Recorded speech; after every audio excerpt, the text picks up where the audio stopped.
إلى حضرة سيدنا وحبيبنا وشفيعنا وزخرنا ومولانا محمد صلى الله عليه وسلم وكافة الأنبياء والأولياء والعلماء والشهداء والصالحين وإلى جميع الأرواح المسلمين والمسلمات وإلى أرواح أبينا وأمنا الفاتحة. أعوذ بالله من الشيطان الرجيم.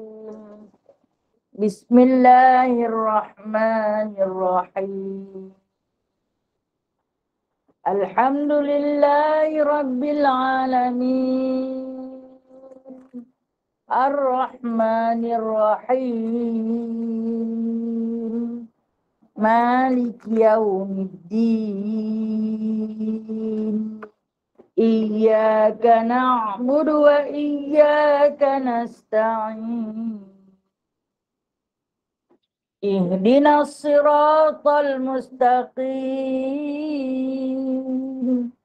صراط الذين أنعمت عليهم غير المغضوب عليهم ولا الضالين آمين. Baca surah Al-Kahfi ayat 101 hingga 110. A'udzu billahi minasy syaithanir rajim. Bismillahirrahmanirrahim. الذين كانت أعينهم في غطاء عن ذكري وكانوا لا يستطيعون أفحسب الذين كفروا أن يتخذوا عبادي من دوني أولياء إنا أعتدنا جهنم للكافرين نزلا قل هل ننبئكم بالأخسرين أعمالا الذين ضل سعيهم في الحياة الدنيا وهم يحسبون أنهم يحسنون صنعا أولئك الذين كفروا بآيات ربهم ولقائه فحبطت أعمالهم فلا نقيم لهم يوم القيامة وزنا ذلك جزاؤهم جهنم بما كفروا واتخذوا آياتي ورسلي هزوا إن الذين آمنوا وعملوا الصالحات كانت لهم جنات الفردوس نزلا خالدين فيها لا يبغون عنها حولا قل لو كان البحر مدادا لكلمات ربي لنفد البحر قبل أن تنفد كلمات ربي ولو جئنا بمثله مددا قل إنما أنا بشر مثلكم يوحى إلي أنما إلهكم إله واحد فمن كان يرجو لقاء ربه فليعمل عملا صالحا ولا يشرك بعبادة ربه أحدا صدق الله العظيم. سبحانك اللهم وبحمدك أشهد أن لا إله إلا أنت أستغفرك. Allahumma salli salatan kamilatan wa salim salaman tamman ala sayyidina Muhammadin alladhi tanhalu bihil qadu wa tanfariju bihil kurabu wa tuqda bihil hawaiju wa tunalu bihir raibu wa husnul khawatimi wa yustasqal ghamamu biwajil karim wa ala alihi wa sahbihi fi kulli lamhatin wa nafasin bi'adadi kulli ma'lumin lak birahmatika ya arhamar rahimin. Allahumma salli wa sallim ala nuril anwar wa sirril asrar wa tiryaqil aghyar wa miftahi babil yasar sayyidina wa maulana Muhammadinil Mukhtar wa alihil athhar wa ashabil akhyar adada ni'amillahi wa ifdal. Allahumma salli wa sallim ala sayyidina Muhammad al-fatihi lima ughliqa wal khatim. Allahumma salli wa sallim ala sayyidina Muhammad al-fatihi lima ughliqa wal khatim lima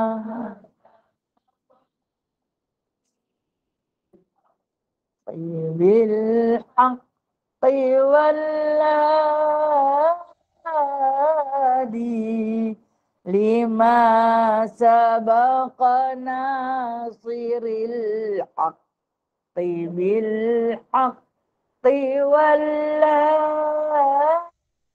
hadi ila siratikal mustaqim ila siratikal mustaqim wa ala alihi wa sahbihi haqqa qadrihi wa miqdaril azim wa miqdaril azim. Huwa sayyiduna Muhammad ibnu Abdillah ibni Abdul Muttalib ibni Hashim ibni Abdil Manaf ibni Qusay ibni Kilab ibni Murrah ibni Ka'ab ibni Lu'ay ibni Ghalib ibni Fihrin ibni Malik ibni Nadar ibni Kinana ibni Khuzaimah ibni Mudrika ibni Ilyas ibni Mudar ibni Niz ibni Ma'ad ibni Adnan. Bismillahirrahmanirrahim. Rabbi shrah li sadri wa yassir li amri wahlul 'uqdatam min lisani yafqahu qawli. Allahumma shalli ala sayyidina Muhammad wa ala ali sayyidina Muhammad. Rabbi yassir wa la tu'assir. Rabbi tamim bi khair ya karim. Subhanaka la ilma lana illa ma 'allamtana innaka antal alimul hakim. Innaka antas sami'ul alim. Innaka antat tawwabur rahim. Amma ba'du fa ya ibadallah. Sekalian sahabat-sahabat yang dikasihi Allah, alhamdulillah, setinggi-tinggi puji kita rafakkan kepada Allah di atas kurniaan Allah kepada kita pagi ini. Kita dihidupkan, masih lagi bernafas, meminjam oksigen Allah, berpijak di bumi yang nyata, berpayungkan langit yang luas. Terima kasih wahai Allah, rahmat dan nikmat yang tak pernah putus kepada kami. Dan seterusnya menjemput kita untuk sama-sama duduk di dalam satu ruang serta memberi peluang kepada kita bersua wajah pada pagi ini untuk sama-sama kita bermuzakarah ilmu, membincangkan topik perbincangan kita berkenaan dengan 10 sahabat yang dijamin surga. Masih lagi tentang kisah sahabat yang kedua. Kalau kita tengok kitab kita ni dah setengah buku dah. Masih lagi cerita tentang sahabat nombor 2. Bila nak nombor 3, nombor 4 tu ada 10 tu. Ini ringkasan kitab yang ada di tangan kita ni hanya ringkasan. Kalau secara terperinci dia ada semua 10 jilid. Itu secara terperinci. Kena bengong nak baca kalau dalam 10 jilid. Jadi saya hanya ambil yang ringkas-ringkas untuk kita sama-sama kongsi. Dan sebelum saya pergi jauh, saya raikan seorang sahabat yang tiba-tiba muncul tadi. Saya takut saya terlupa tak ingat dah. Minta penjelasan tentang pakaian ihram wanita. Jadi sebelum saya lupa, saya takut tak lagi last lagi saya terlupa. Minta tentang penjelasan pakaian ihram wanita. Seperti mana yang kita maklum, pakaian ihram wanita macam pakaian sembahyang. Okey, kalau hari ni, sekarang ni, kita pakai pakaian macam ni lengkap, siap berstokin, siap berdagu, lengkap tak kalau nak naik ihram? Boleh tak kalau nak naik ihram? Tak boleh lah duduk di Malaysia. Tak lagi kena dam. Tapi lengkap tak? Lengkap dah. Pakaian macam ni pun dah lengkap. Tak mandi ihram pun tak apa. Itu sunat. Yang wajibnya adalah menutup aurat seluruh tubuh dia kecuali muka dan tangan. Kalau kata tapak tangan, saya kena tutup atas ni pula. Muka dan tangan. Kalau macam yang kita pakai, yang perempuan pakai, lengkap dah. Boleh niat ihram dah. Cuma tak boleh niat di sini lah Malaysia. Kena cari miqat. Miqat makani.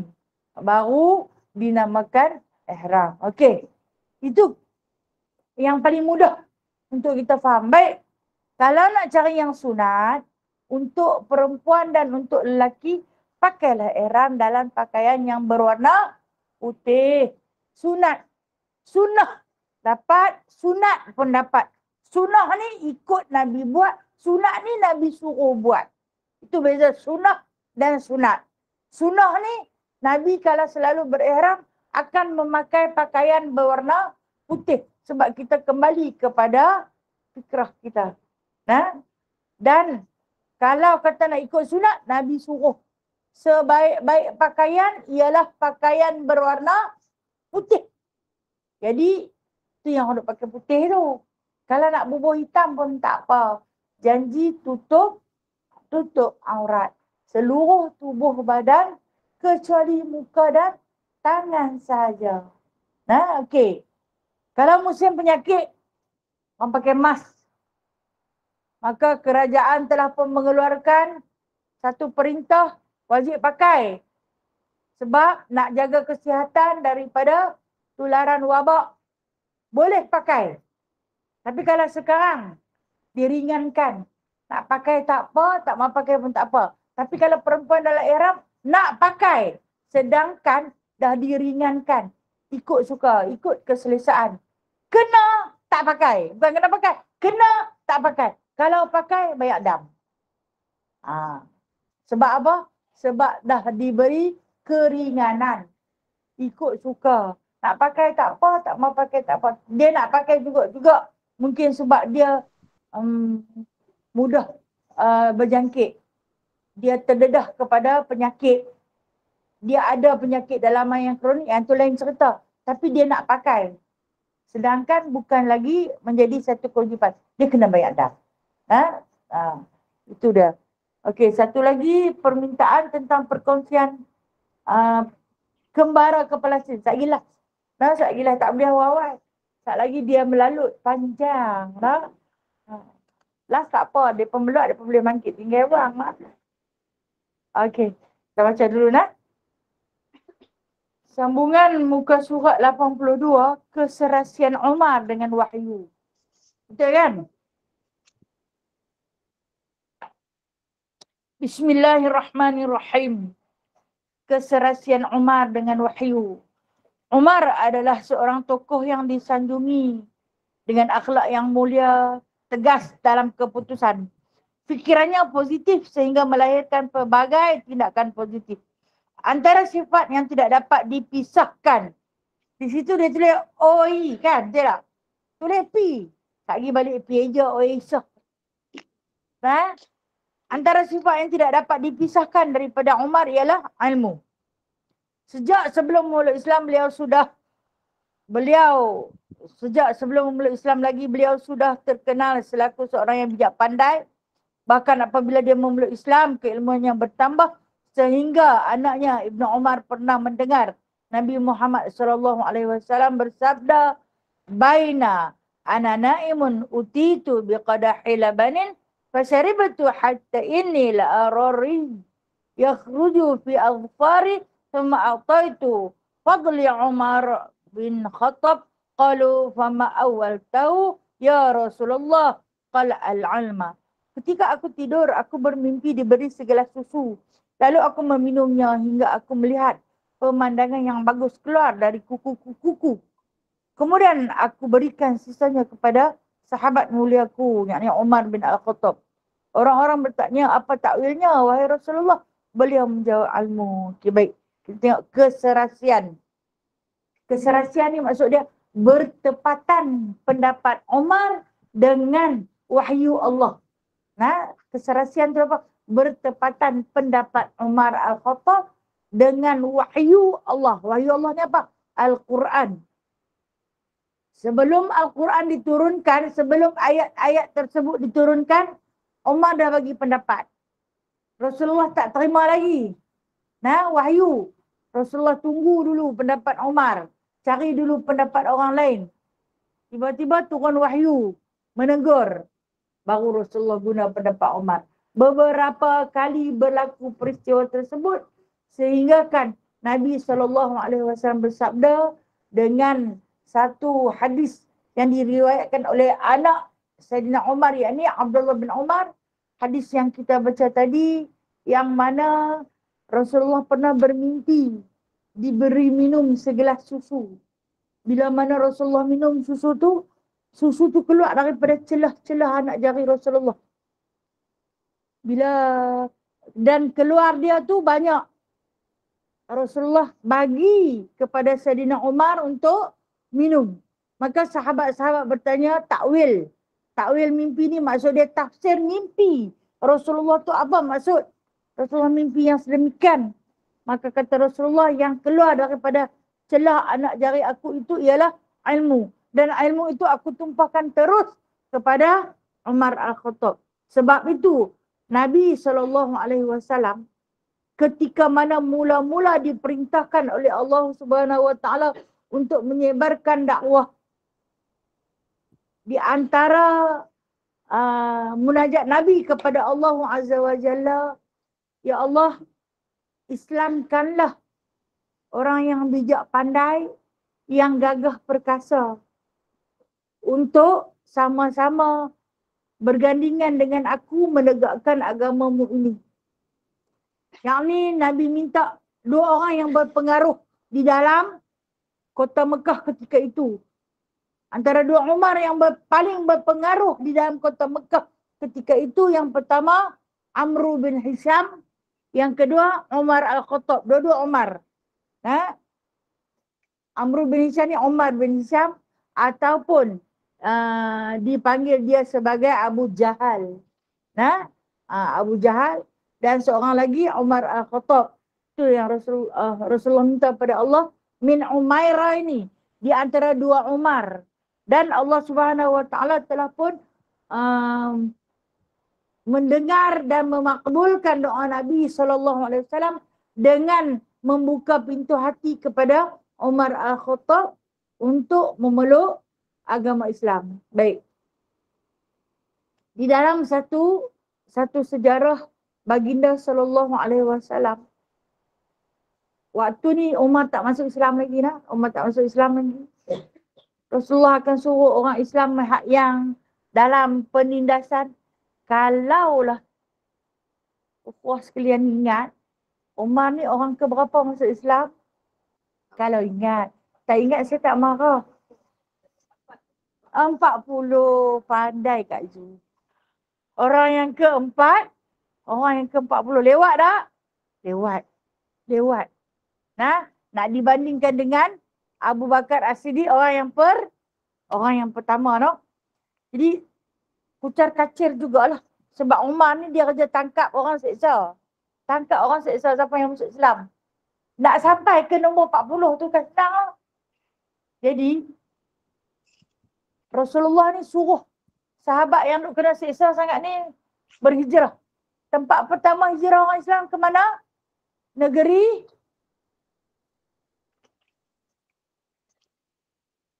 tak bunyi pun. Negeri Habsyah. Okey.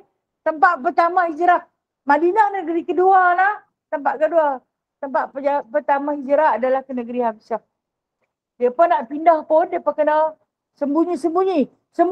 Nak sembunyi daripada Umar lah. Dapat dari tengah jalan, dia tangkap. Dia zalimi, dia seksa. Sampailah dia baru dengar kabar-kabar angin. Orang Islam nak lari. Nak lari ke mana? Lepas tu, dia ada seorang anak penakan. Anak mak penakan dia yang paling dia sayang. Nama Laila. Paling dia sayang. Laila ni ada anak. Umar suka pergi main dengan, kita panggil apa? Cucu penakan lah kalau macam orang.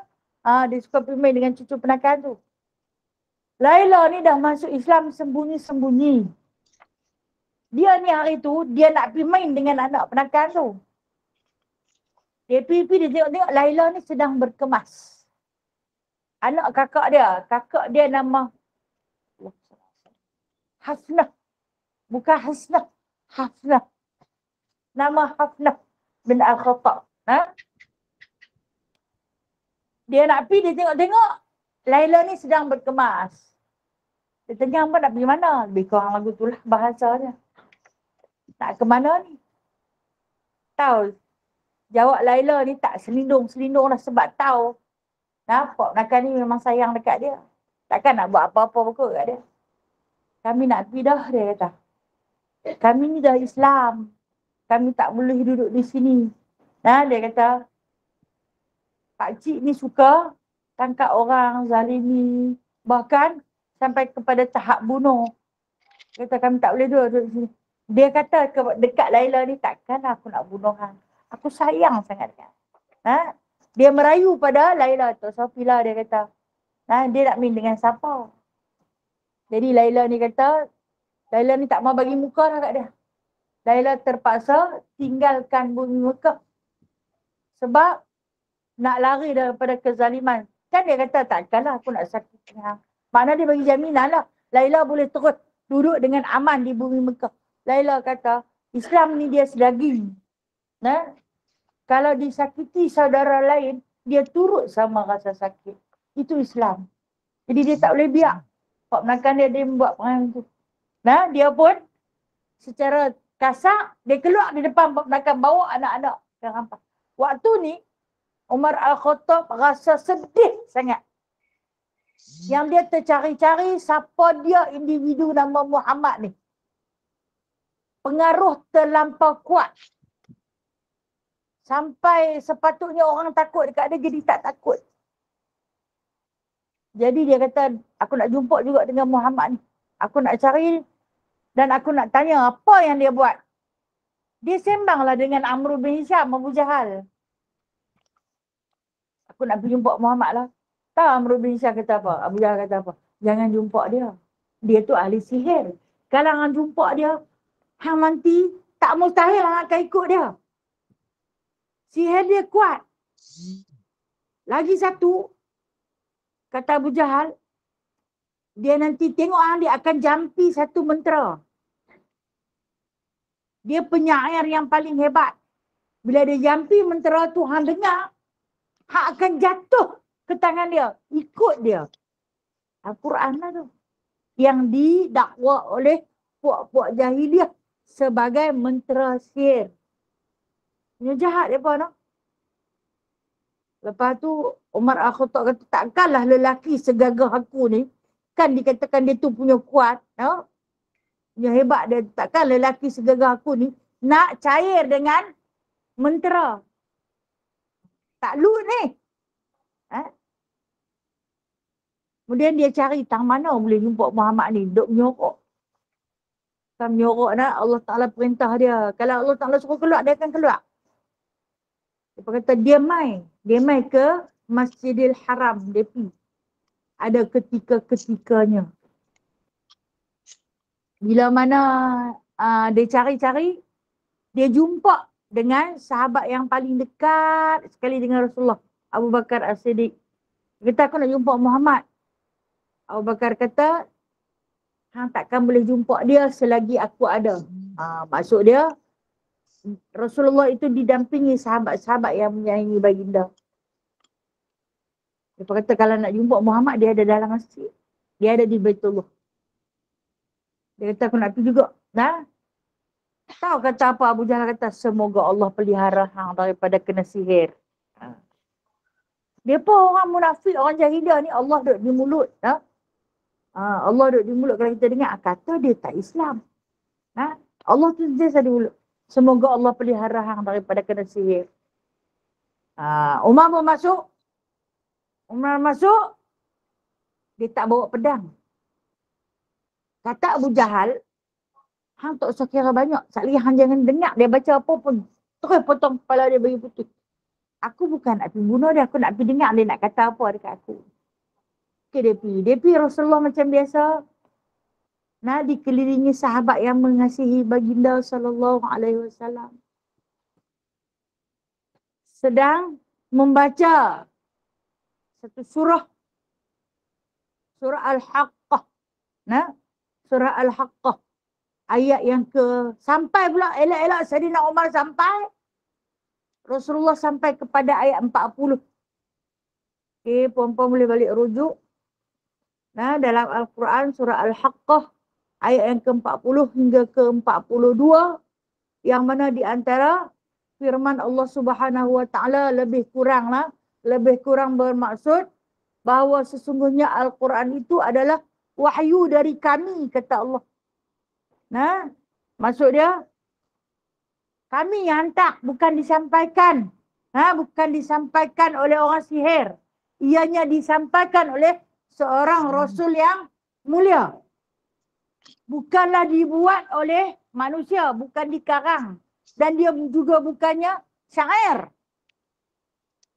Ini petikan daripada surah Al-Haqqah ayat ke-40 tu.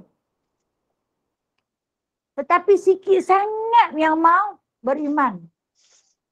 Dan orang yang membacanya, Rasulullah yang baca tu, bukanlah kahin, kata Allah. Bukan ahli sihir. Umar kata macam Pali duk kata dekat aku. Dia nak pergi jumpa Rasulullah. Dan orang duk kata ahli sihir, dia nanti baca mentera, dia baca syair dia, hang akan terikut. Yang memang dia memang nak serbu pergi dekat Rasulullah, tengok-tengok. Rasulullah tak tahu pun dia main. Tapi Allah ilhamkan Rasulullah sampai kepada ayat tu, bertepatan dengan Sayyidina Umar, sampai dekat tu. Sahabat-sahabat duk tunggu apa dia nak buat. Rupanya dia tak buat apa, dia duduk.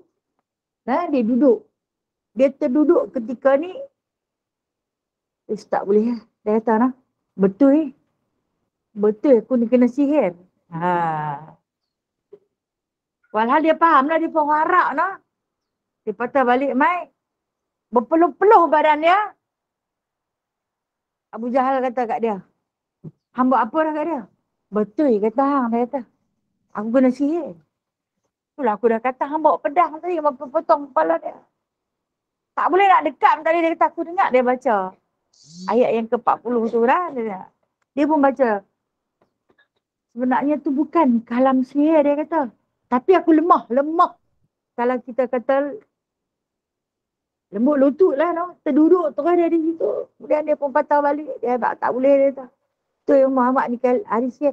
Tapi dalam kalam tu kata dia bukan ahli sihir. Alah kata Umar, kata Amr bin Syam. Ahli sihir kan dia nak mengaku dia ahli sihir. Macam tu lah. Itu di antara keserasian Umar dengan wahyu. Allah tu sayang sangat dekat dia. Nah. Sebab tu bila dia hampir kepada Rasulullah, ada wahyu yang turun. Bila dia sampai dekat dengan Rasulullah, maka akan diikuti dengan beberapa wahyu yang lain. Okey. Kita tengok itu peristiwa pertama. Peristiwa kedua nah, direkodkan oleh Bukhari dan dengan dalam Sahih Bukhari yang kita baca hadis tadi. Ibnu Mas'ud pernah berkata, "Laukana 'ilman nasi fi kaffaihi mizan, wada'a al-'ilma Umar fi kaffaihi lirajih ilmu Umar." Sekiranya ilmu seluruh manusia itu ditimbang dengan diletakkan di satu neraca, manakala ilmu Umar diletakkan dalam neraca yang satu lagi, maka pastilah ilmu Umar itu lebih mendahului. Subhanallah. Ini kata Ibnu Mas'ud radhiyallahu anhu, yang mana ilmu Umar itu mendahului segala ilmu Umar manusia. Kalaulah diletak di atas neraca, di atas timbangan, seluruh umat manusia letak ilmu di atas satu timbangan. Ilmu Umar Al-Khattab seorang saja letak di atas satu timbangan lain. Berat lagi ilmu dia. Dia orang bijak nah. Dia di antara sahabat yang paling bijak. Sebab tu Rasulullah berdoa kepada Allah minta dihadirkan insan yang berpengaruh dan juga bijaksana. Dia cukup pandai dalam memberi buah fikiran. Sampaikan Rasulullah pernah berkata, aku kalau di sisi aku ada Umar dengan Abu Bakar As-Siddiq, aku boleh takbir dunia sampai kiamat. Jikalau diberi peluang. Aku boleh takbir dunia. Cukup ada dua sahabat ni. Aku boleh mentakbir dunia sampai kiamat. Tetapi apabila sampai tempoh kewafatan baginda, Nabi lebih memilih untuk meninggal dunia. Nabi lebih memilih untuk meninggal dunia kerana di atas kata-kata Sayyidina Umar Al-Khattab juga. Berehatlah wahai Muhammad. Berehatlah wahai Muhammad.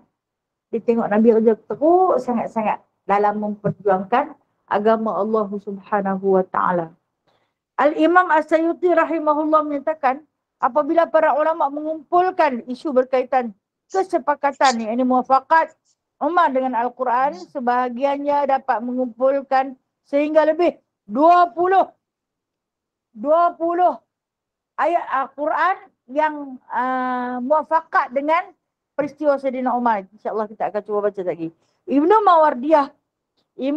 Mardawiyah daripada Mujahid berkata, apabila Umar mempunyai satu pandangan, lalu Quran turun menyebut pandangan itu.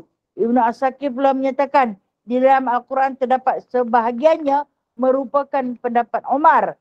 Berikut ini saya kumpulkan 5 kisah sahaja yang bersangkutan dengan isu ini. Yang pertama iaitu makam Ibrahim sebagai tempat solat.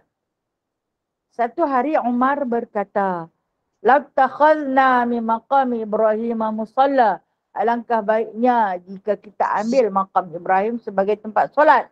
Lalu menjawab soalan berkenaan, Allah menurunkan ayat 125 surah Al-Baqarah yang menyatakan wattakhidhu min maqami Ibrahim musalla.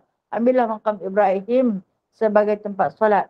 Mengambil sesuatu sebagai tempat solat, seseorang mengambil sesuatu tempat makam, seseorang sebagai tempat beribadah mempunyai risiko kerana ia menyerupai perbuatan orang musyrik yang menjadikan makam-makam orang soleh yang mereka jadikan sembahan sebagai tempat ibadah.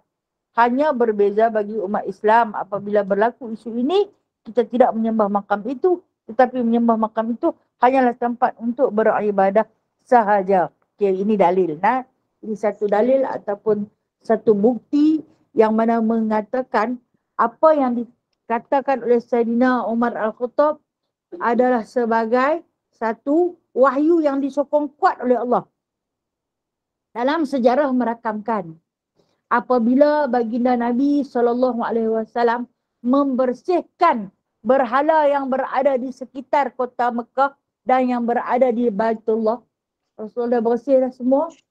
Tinggallah satu tempat makam Ibrahim. Masa tu dia tak buat sangkak macam ni. Dan ni kan dia buat bentuk macam sangkak burung tu. Masa tu tak buat lagi. Hanya ada bekas ataupun kesan tapak kaki Nabi Allah Ibrahim. Dekat situlah. Dari dulu sampai hari ni, di situlah. Tak pernah diubah. Walaupun baru ni ada kabar angin mengatakan dia nak ubah. Fitnah lah. Sakit lah siapa yang sebar fitnah tu. Sakit lah saya kata. Sebab tu saya kata benda tak tahu ni jangan kata apa lagi. Duk diam-diam dulu. Tunggu sampai sahih. Baru hebahkan. Ni pakai heboh dah. Merata dah orang dah. Lalas sekali keluar kenyataan. Bukan dia cuci. Pakailah apa. Aku tak tahu. Aku takut dah. Paling takut. Media sosial hari ni. Hak yang bagus tu bagus. Hak yang tak bagus tu, ya Allah. Dia nak berjawab. Dia nak raja kot nak mengata dekat raja. Dia nak pun nak pergi cari raja tu. Dan nak jumpa menteri pun susah, tambah nak jumpa raja kan. Dia memang tak pernah berubah pun. Daripada sebelum buat sangkak tu, sampai ke, insyaAllah sampai kiamat. InsyaAllah. Nah, saya tak berani kata apalah. Dunia hari ni kita tak tahu. Nah, ketika mana melihat bekas kesan tapak kaki tu, sahabat dah tanya dah pada Rasulullah, kita nak ubah ke? Masa zaman Rasulullah dulu, sahabat dah tanya, takut mengganggu jemaah nak tawaf. Nak ubah ke benda ni? Rasulullah kata tak payah ubah sebab dia memang ada di situ. Itu bukti yang mendirikan Baitullah adalah bapa kita, Nabi Allah Ibrahim alaihissalam. Tanda yang membina Kaabah adalah Nabi Ibrahim. Lantas Allah Ta'ala tinggalkan bekas tapak kakinya di situ. Bukan jasad dia. Lepas tu, kata Saidina Umar Al-Khattab apabila Nabi Muhammad SAW selesai tawaf, akan pergi berdoa di belakang makam Ibrahim. Tempat doa, bukan pergi berdoa dekat tapak kaki tu, tak. Tempat doa. Kata Nabi tempat ni mustajab kalau berdoa. Sebab Nabi Allah Ibrahim selesai bina Kaabah, dia berdiri di atas batu tu, dia berdoa kepada Allah. Suruh seru seluruh umat manusia, anak cucu Adam yang berada di dalam sulbi tu, yang berada di azali, yang tak lahir mai lagi ni, agar datang tawaf di Baitullah.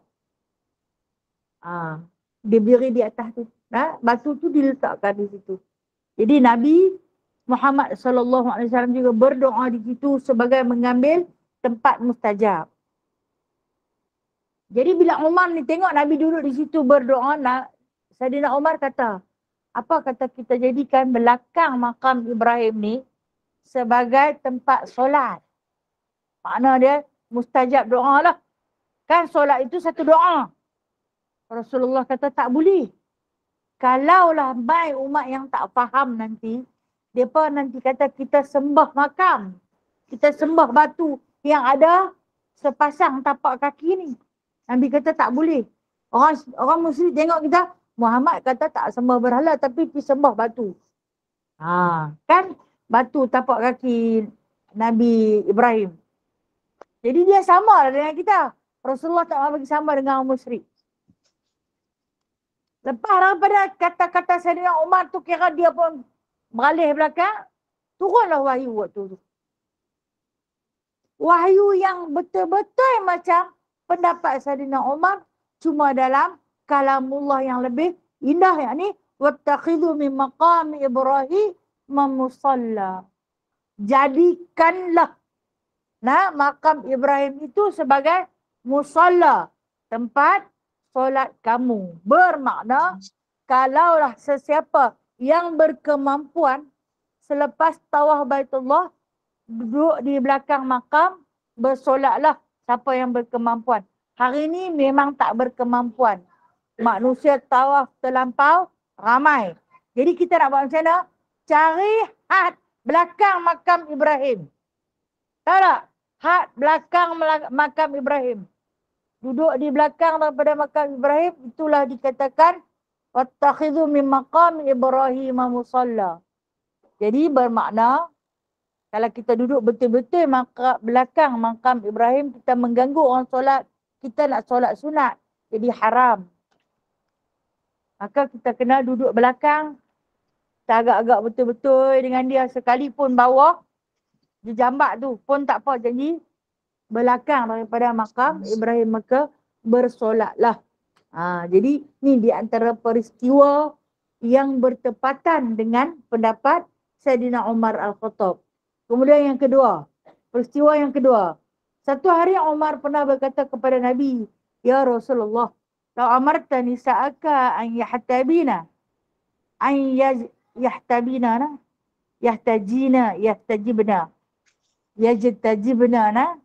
fa'innahu yukallimuhunnal bir al-fajir."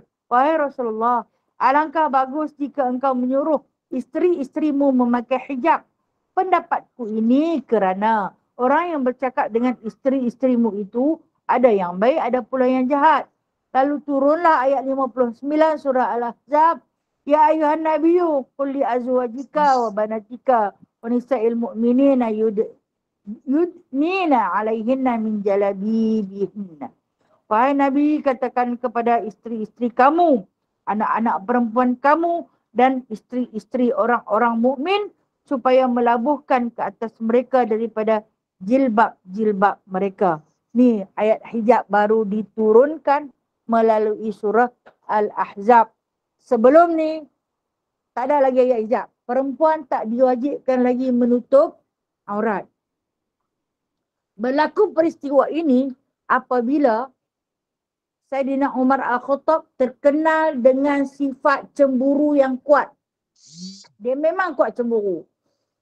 Dia kan ada isteri, ada anak yang dia tak bagi keluar rumah sebab cantik. Perempuan Arab ni memang cantik.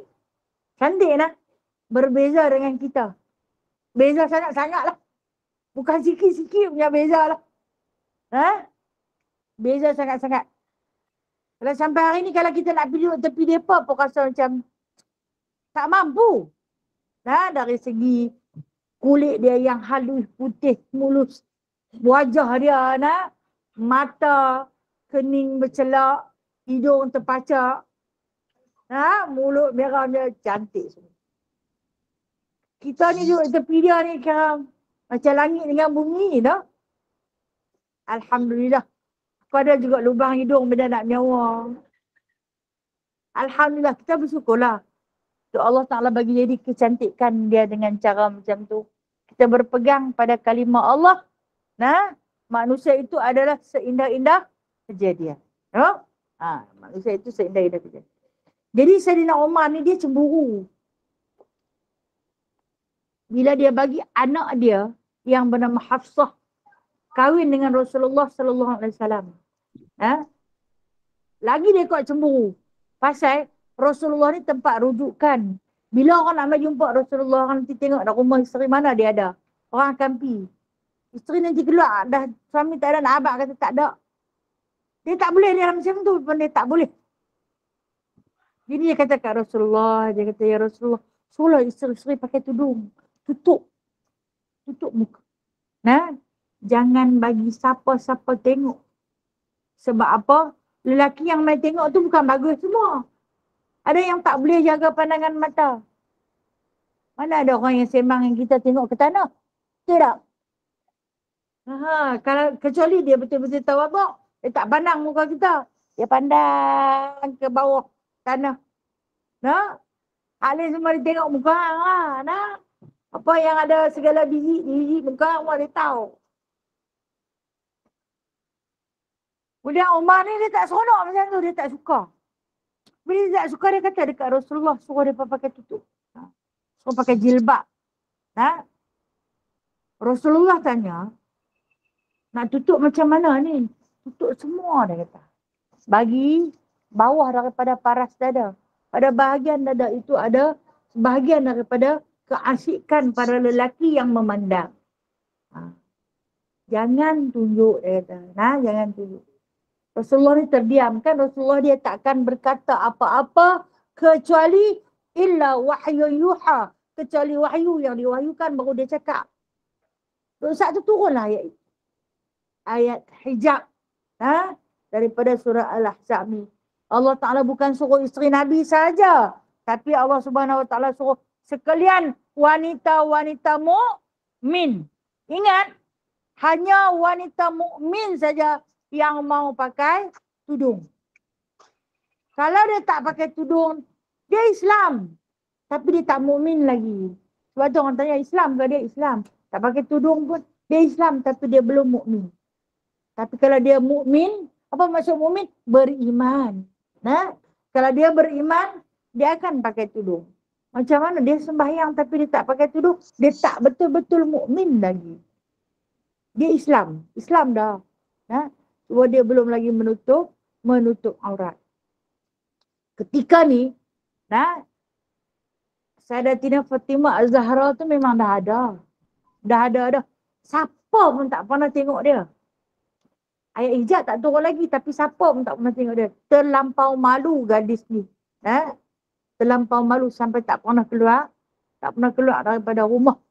Bila turun ayat hijab, memberi satu kesenangan kepada Fatimah Az-Zahra untuk keluar, langkah dia lebih panjang sikit. Dia bolehlah keluar daripada rumah sebab dia tutup muka dia. Dan pada jilbab dia ada satu lubang.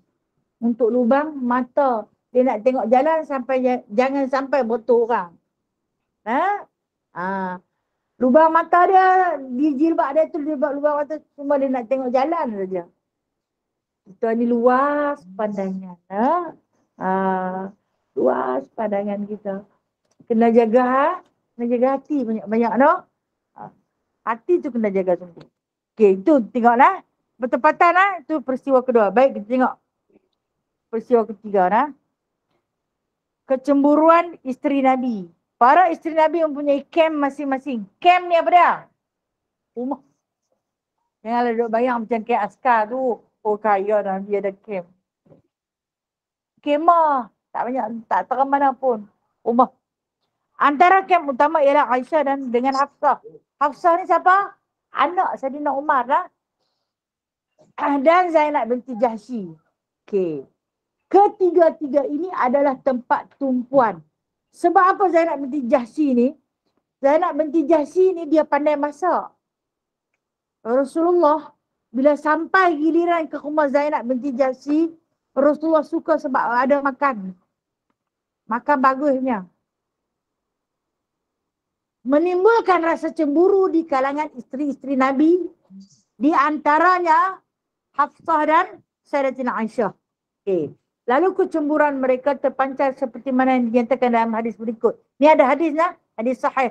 Kana Rasulullah sallallahu alaihi wasallam yashrabu asalan 'inda Zainab binti Jahsy. Wa yamkuthu 'indaha fa wataitu ana wa Hafsah ala ayyatuna dakhala 'alaiha faltaqul lahu akalta maghfir inni ajidu minka riha maghfir qala la walakinni kuntu ashrabu asalan 'inda Zainab binti Jahsy.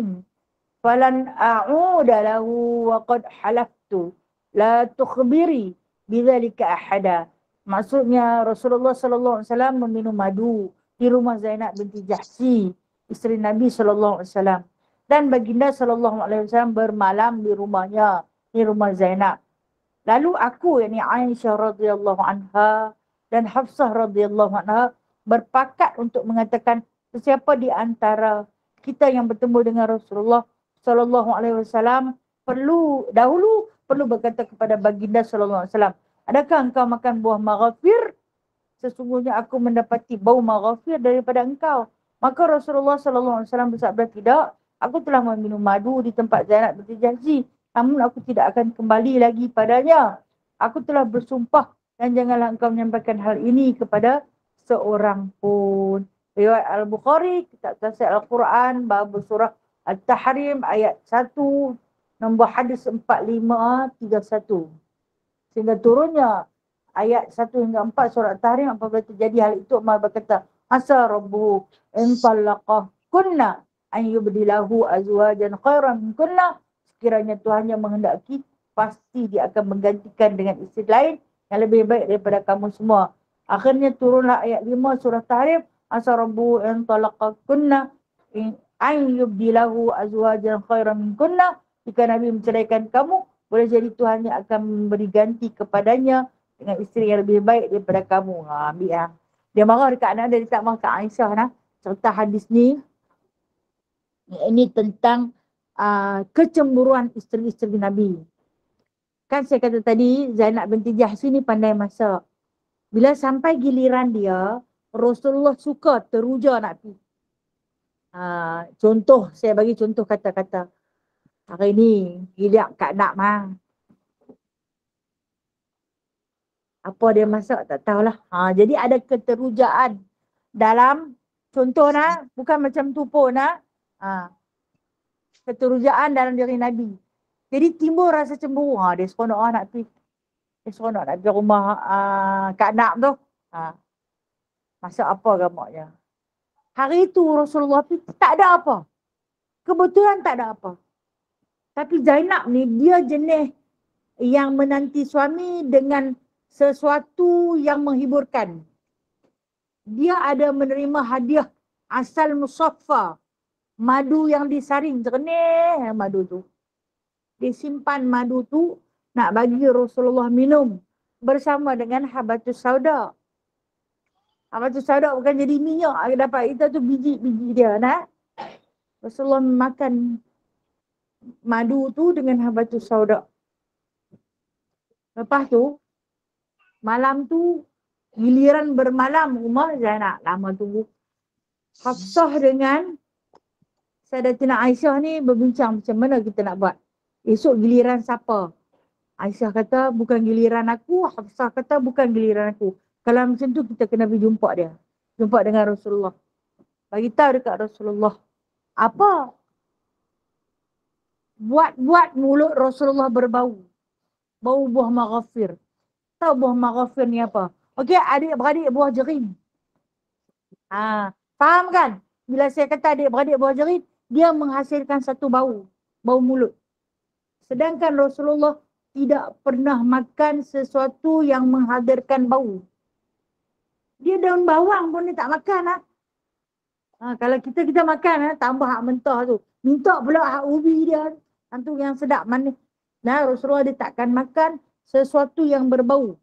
Makruh. Dia benda harus pun dia tak buat, tambahlah benda makruh. Lagi dia tak hampiak. Jadi kita nak kata apa? Nak bagi dia tak berapa nak seronok nak pergi rumah Zainab ni. Katalah dekat Rasulullah ni berbau maghfir. Bau maghfir.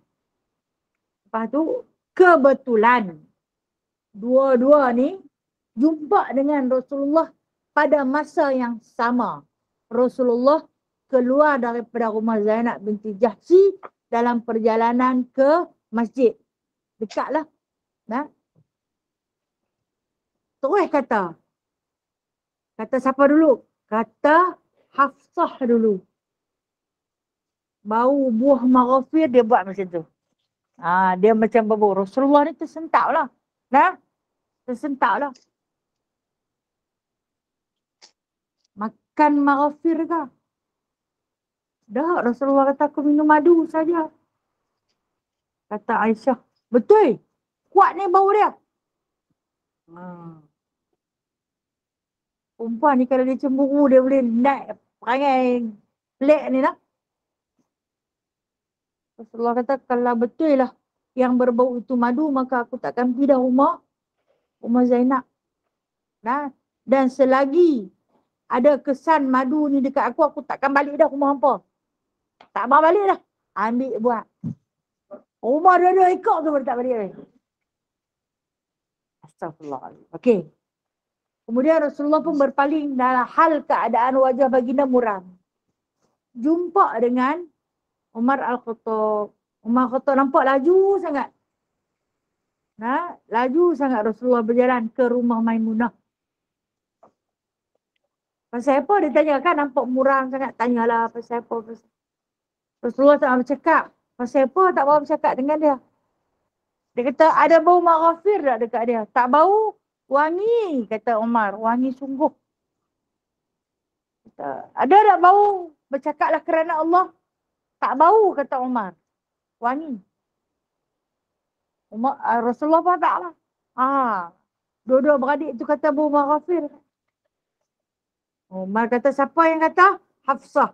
Dia kira nak tuju dekat anak perempuan dia lah. Kak Aisyah dia tak kata apa. Dia pergi tu ada lagi dua-dua orang tu tengah menyesal. Itulah hang lah pergi kata hang tuduh aku tuduh hang. Dua-dua dia tak balik terus. Ambil buat apa dah. Lepas tu kata Umar, patutnya dia cerai hampa dua-dua orang ni. Dia kata terus. Nah, aku kalau dia cerai hampa ni, aku nak cari seorang isteri yang lagi baik bagi dekat dia. Daripada hampa berdua. Dia kata terus. Kata dekat anak dia, Hafsah hang rela tak diceraikan? Tak maulah nah. Dia punya sayang kat Rasulullah tu. Tak kira-kira dah. Tapi biasalah perasaan cemburu tu tetap ada tu. Jadi tak mau dia kata, pakat-pakat tak mau. Saat tu turunlah ayat tu. Turunlah ayat. Macam mana yang Umar kata, macam tu Allah kata. Asa rabbuhu in talaqakunna ayyubdilahu azwajan khairan minkunna. Jika Nabi menceraikan kamu, boleh jadi Tuhannya akan memberi ganti kepadanya dengan isteri yang lebih baik daripada kamu. Orang bagi lagi bagus daripada hak yang ada hampa berdua. Menyesal tak kira lah bertemu dengan Rasulullah, mohon kemaafan. Okey, peristiwa keempat, tawanan perang Badar. Setelah Rasulullah SAW sampai di Madinah, baginda mengajak para sahabat untuk bermusyawarah berkaitan dengan permasalahan tawanan. Ketika itu Abu Bakar berkata, wahai Rasulullah SAW, mereka adalah sepupu dan saudara-saudara kita. Aku berpandangan sesungguhnya engkau boleh mengambil tebusan daripada mereka sehingga apa yang kita ambil itu boleh menjadi tambahan kekuatan untuk menghadapi orang-orang kafir. Mungkin Allah akan memberi mereka hidayah hingga mereka menjadi pembantu kita. Rasulullah SAW tidak menjawab, tetapi bertanya terlebih dahulu kepada Umar, apa pendapatmu, wahai Ibn Khattab?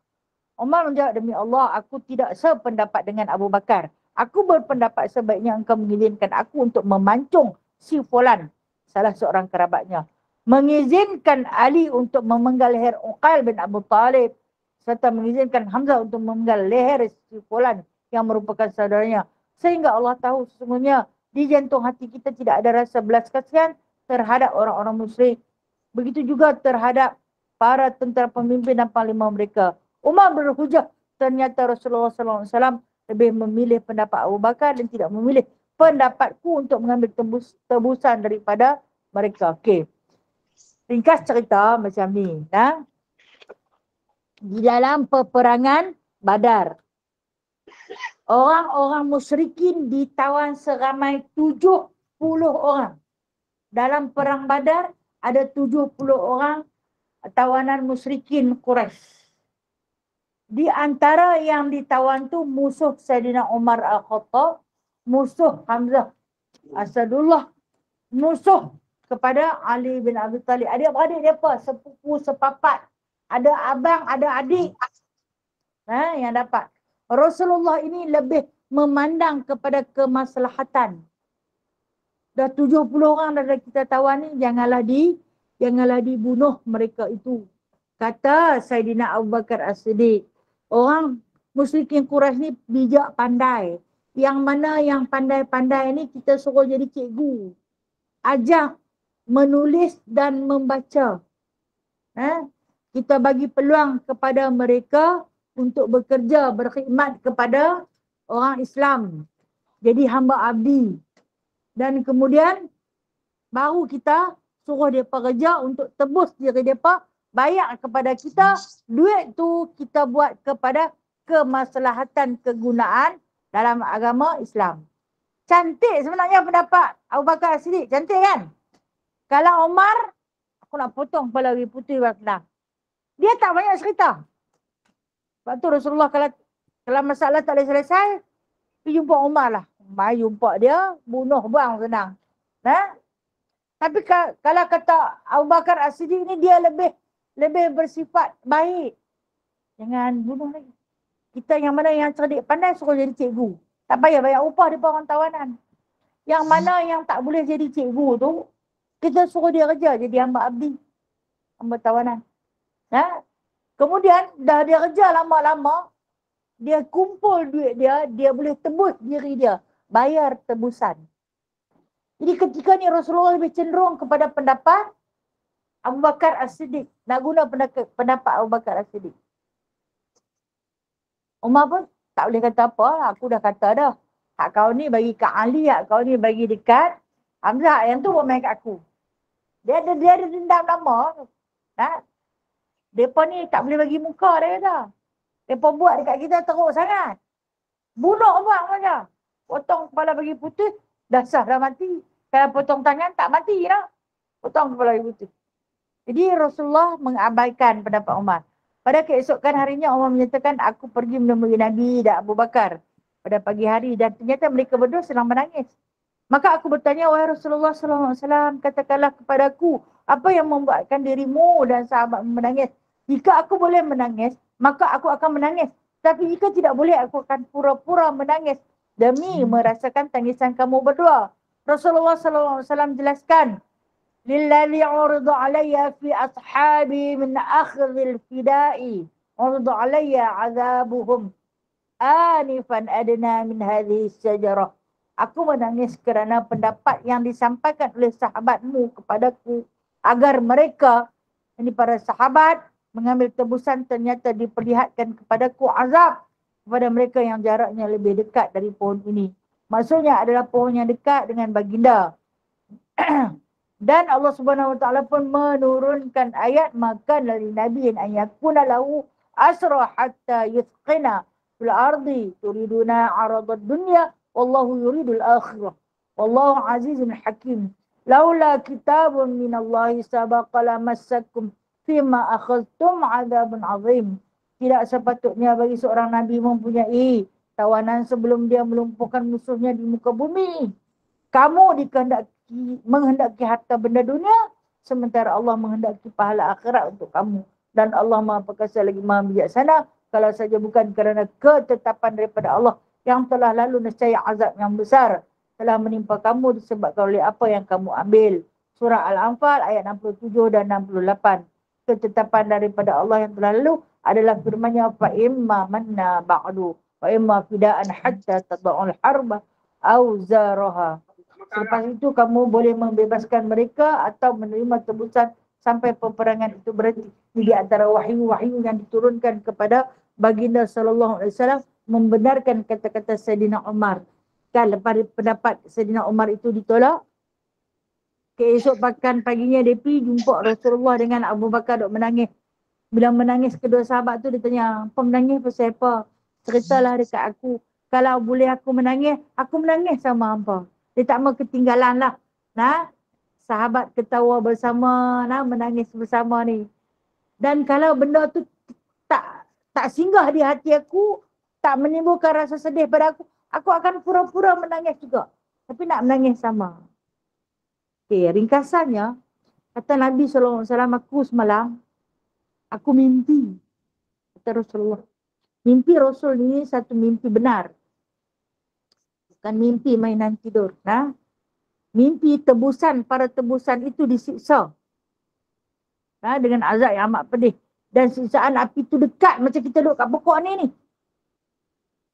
Yang mana dia kata aku ni dekat sangat dengan api tu, terasa bahang tu.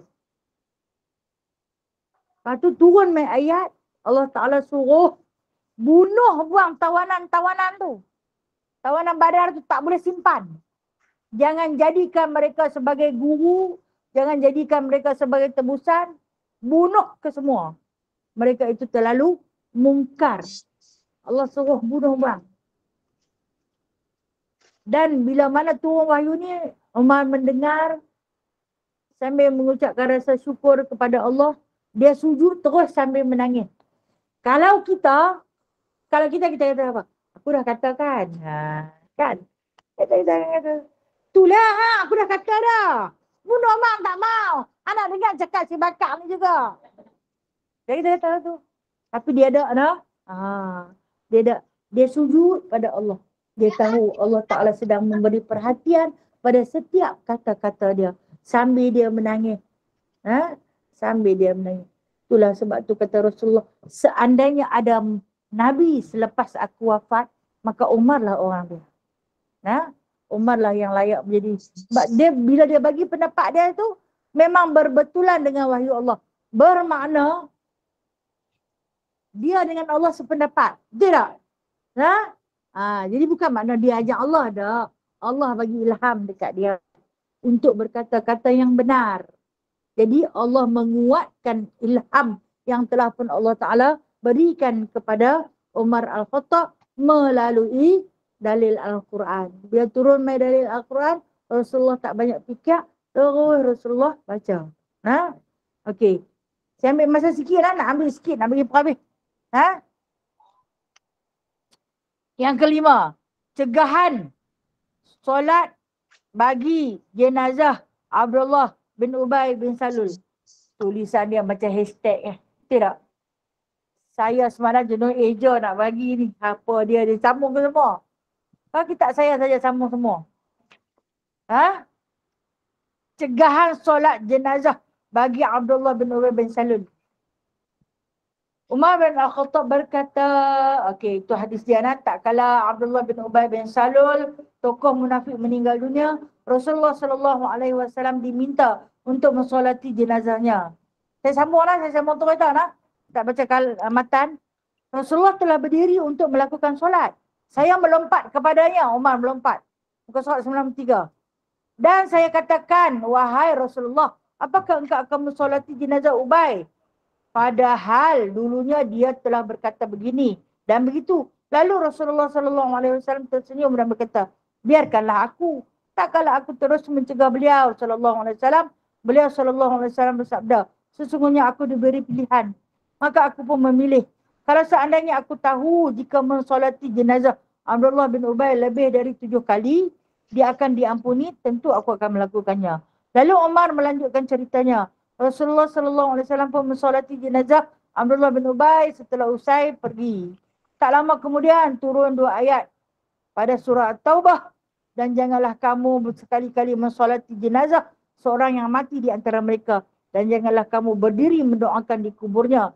Sesungguhnya mereka telah kafir kepada Allah dan Rasulullah SAW. Dan mereka mati dalam keadaan fasik. Surah At-Taubah ayat 84. Umar berkata, setelah kejadian itu, saya terheran-heran akan keberanianku melarang Rasulullah SAW pada saat itu. Dan Allah Subhanahu Wa Taala dan Rasulnya lebih tahu. Wafaqtu Rabbi fi thalathin, fi maqami Ibrahim, fi hijab, fi asyara Badrin. Saya mendapati Rabbku dalam 3 hal. Pertama dalam masalah maqam Ibrahim, kedua dalam hijab, ketiga dalam masalah tawanan perang. Okey, kita tengok cerita ni saya dah pernah cerita dah. Tentang Abdullah bin Ubay bin Khalaf bin Salul bin Tahlul tu. Okey.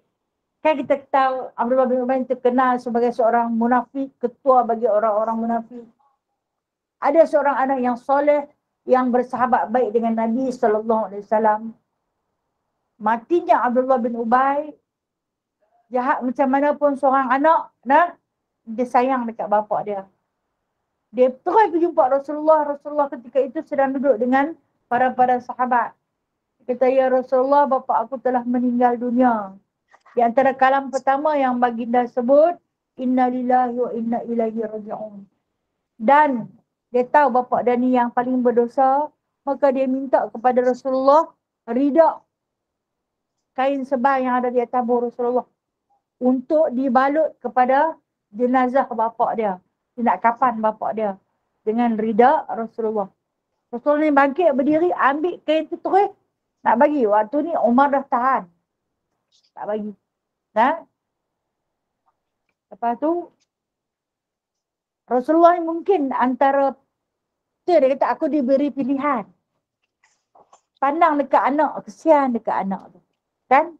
Baik sangat, soleh sangat. Sahabat baik Rasulullah. Dalam masa yang sama, benci dekat bapa. Tapi bila diberi pilihan, Rasulullah memilih untuk hadir. Kata Rasulullah kepada Abdullah, sempurnakan, maksud dia kafan semua dengan rida aku ni, siap panggil. Dia nak pergi. Nak pergi sembahyang. Umar Al-Khattab kata nak pergi juga ke? Aku nak pergi. Bila dah siap Rasulullah bangkit. Tu ni Umar Al-Khattab dah tahan dah. Jangan bangkit. Jangan pergi. Bila Rasulullah bangun, Abu Bakar As-Siddiq ikut. Diikuti oleh Zaid bin Harisah. Dan 2-3 orang sahabat yang lain ikut. Umar tak pergi. Patah balik. Aku takkan pergi, dia kata. Dia kan tegas dalam keputusan, dalam pendirian. Hamba nak pergi, hamba pergi. Aku tak mahu pergi. Dia tak mahu pergi. Jadi Rasulullah pergi. Bila Rasulullah pergi, ambil satu masa yang lama. Rasulullah tunggu keizinan daripada Allah. Ayat tak turun main. Wahyu tak turun main. Jadi Rasulullah mengagakkan Allah Ta'ala redha dengan perbuatan baginda.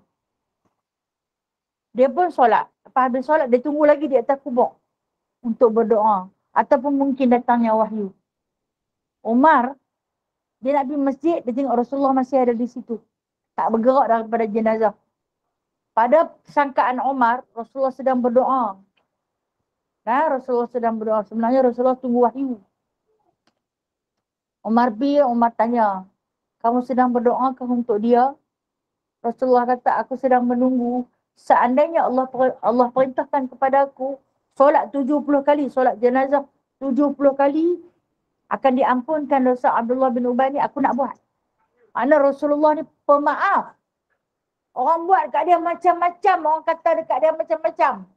Dia pemaaf, aku nak maafkan dia dan aku minta Allah Ta'ala nak ampunkan dia. Sekalipun Allah perintah kepada aku untuk buat solat 70 kali, aku nak buat. Tengok-tengok turun wahyu.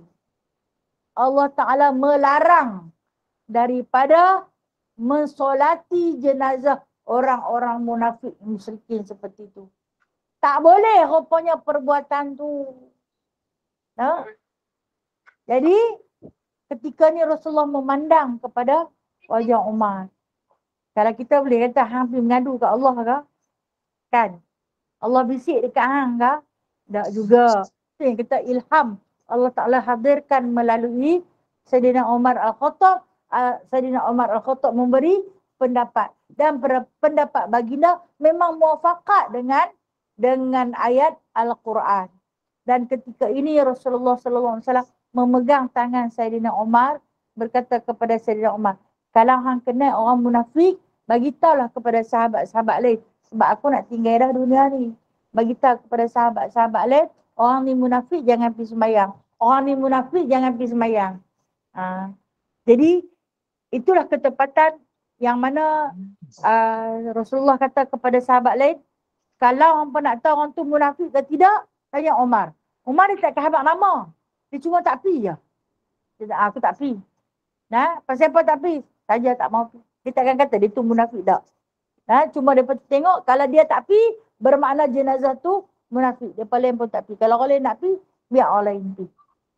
Tapi kalau Allah Ta'ala tak bagi, maka tidaklah diizinkan. Itulah Sayyidina Umar Al-Khattab, di antara kehebatan dan kebijaksanaannya berbetulan dengan wahyu yang diberikan kepada Nabi SAW.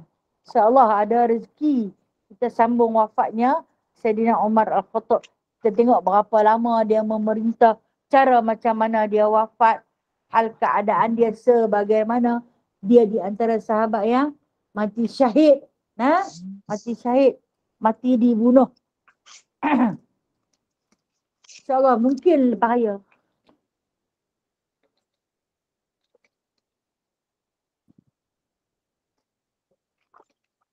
Ya ke? Dalam buku saya 70 kali tu. 70 kali. Okey, baik. Terima kasih. Okey, ada dalam buku yang tulis 7 kali tu. Dalam kitab saya dia tulis 70 kali.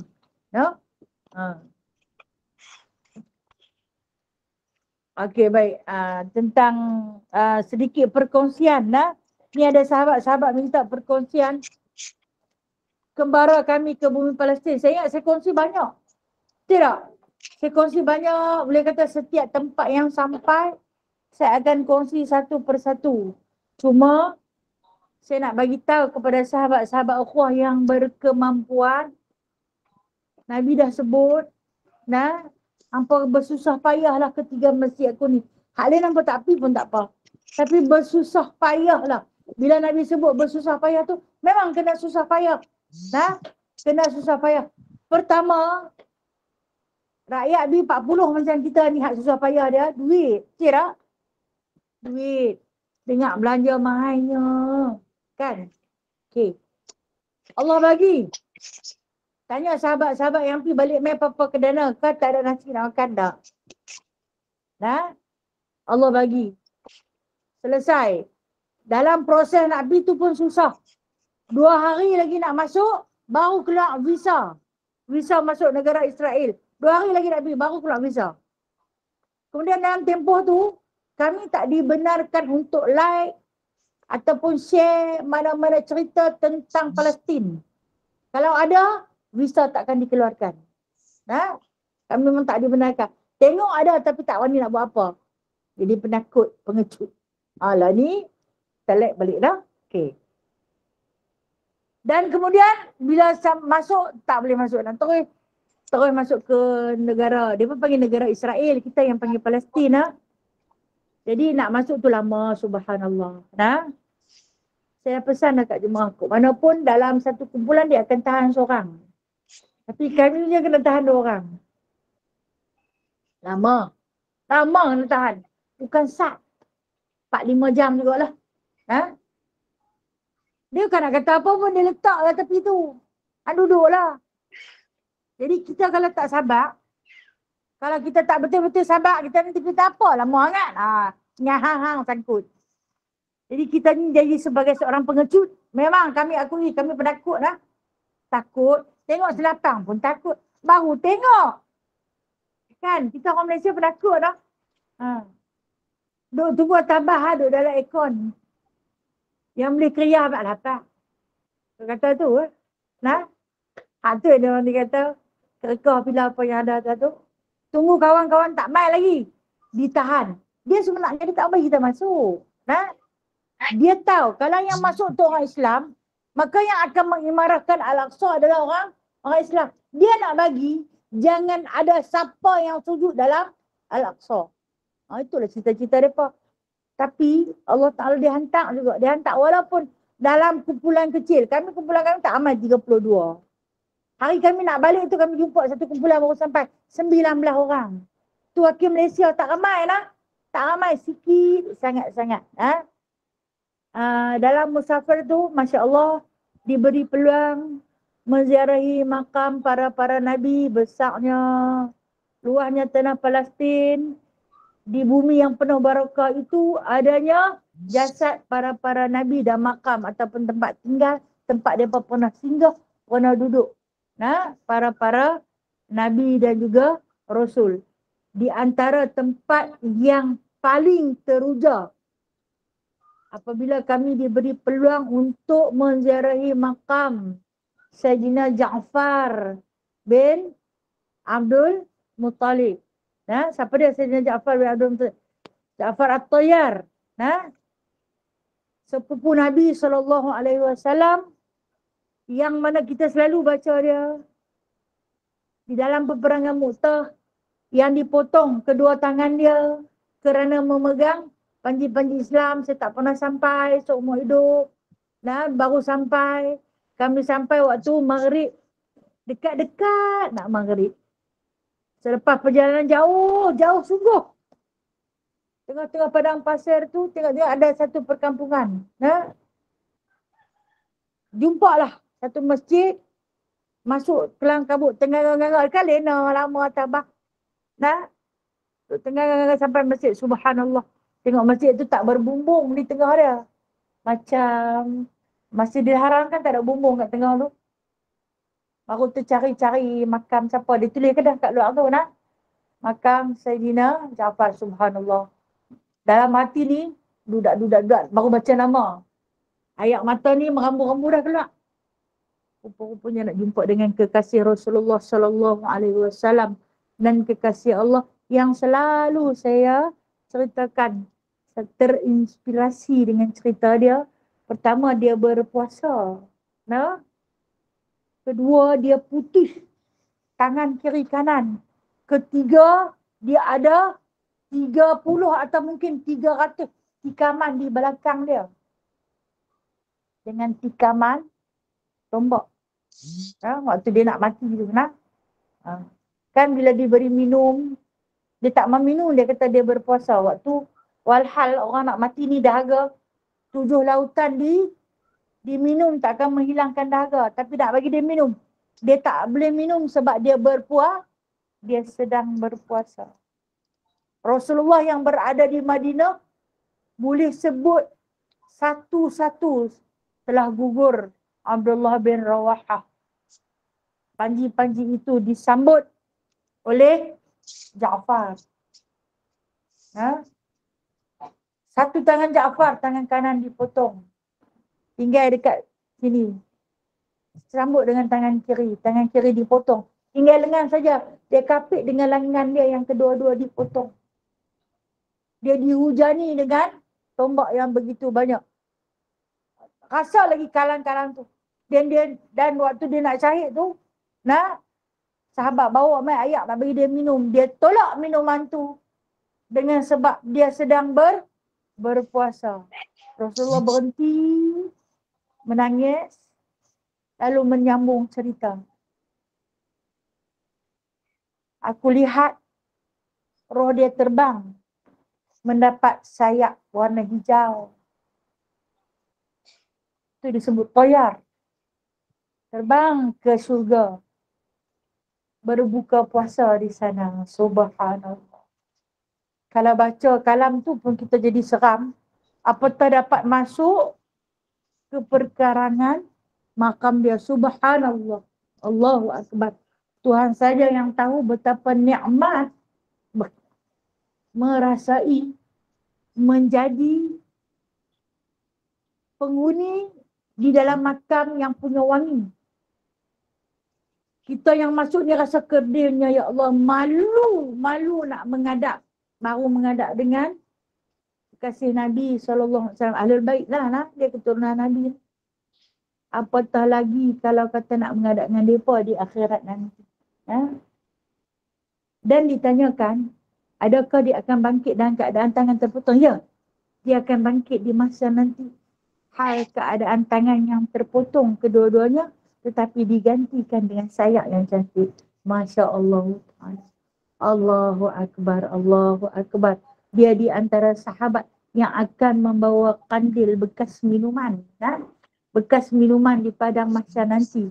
Tanda dia wafat dalam keadaan berpuasa, berbuka puasa di sana.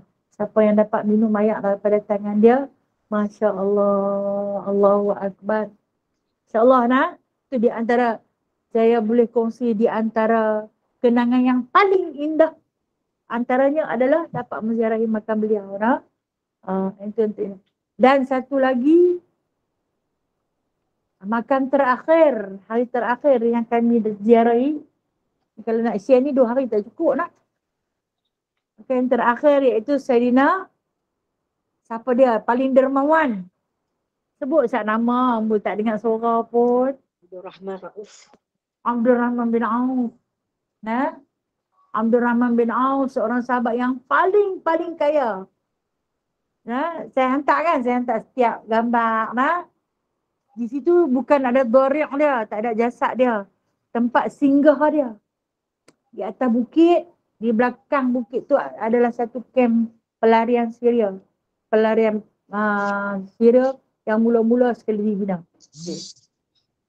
Tempat cukup sejuk. Nah, bila masuk dalam tu, walaupun tempat tu tempat persinggahan dia dijadikan makam di dalam satu masjid, rasa kehebatan dia, bukan hebat dengan sebab dia kaya, hebat sifat dermawan dia. Yang dikatakan, diceritakan oleh para ulama, di antara dagangan terakhir dia, keuntungan yang dia bawa balik mai ke bumi Madinah, itu keuntungan yang terakhir sekali. Dia bawa balik mai unta, berapa ratus ribu ekor, tak tahu. Tapi unta pertama ada di pintu Madinah, unta terakhir masih ada lagi di pintu Syria.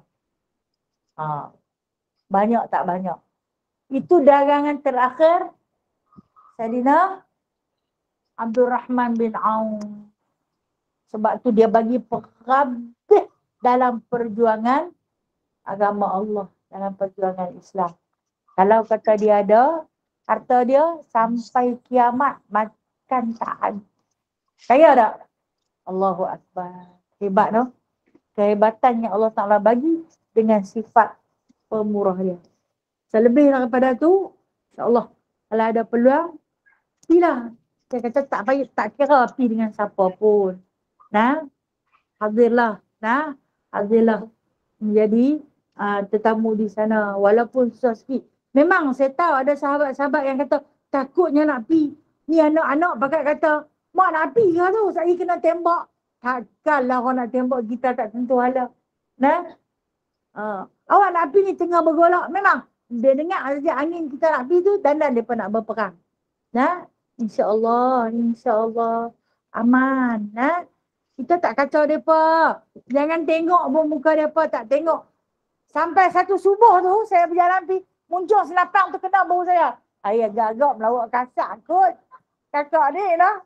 Kan, dia pun bila subuh tu ada dua sekatan. Kat depan ni, kat belakang tu.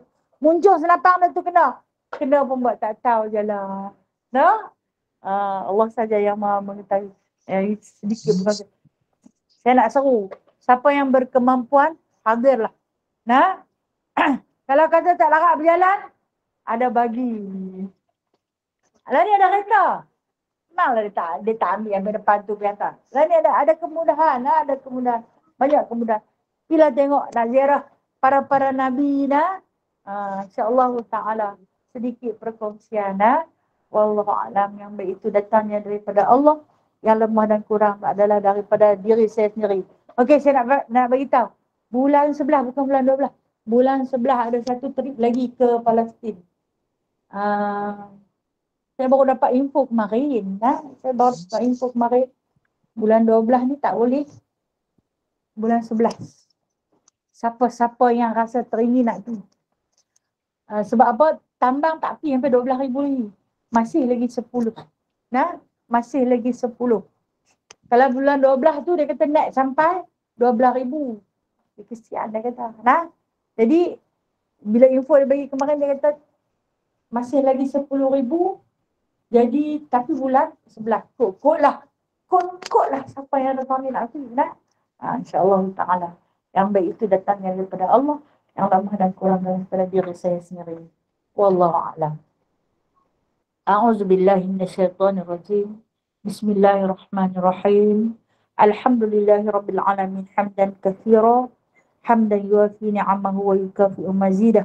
Ya Rabbana lakal hamdu kama yanbaghi li jalali wajhikal karim wa 'azimi sultanik.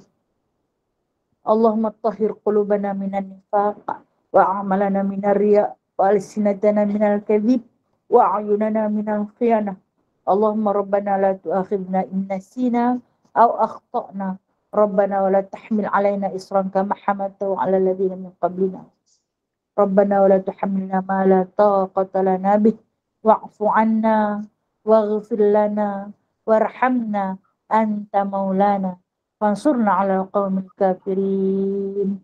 Allahumma rabbana atina fid dunya hasanah wa fil akhirati hasanah wa qina adzaban nar wa adkhilna jannata ma'al abrar ya aziz ya ghafar ya rabbal alamin wa sallallahu ala sayyidina Muhammadin walhamdulillahi rabbil alamin. Taqabbalallahu minkum, taqabbal ya karim. Terima kasih Ustazah.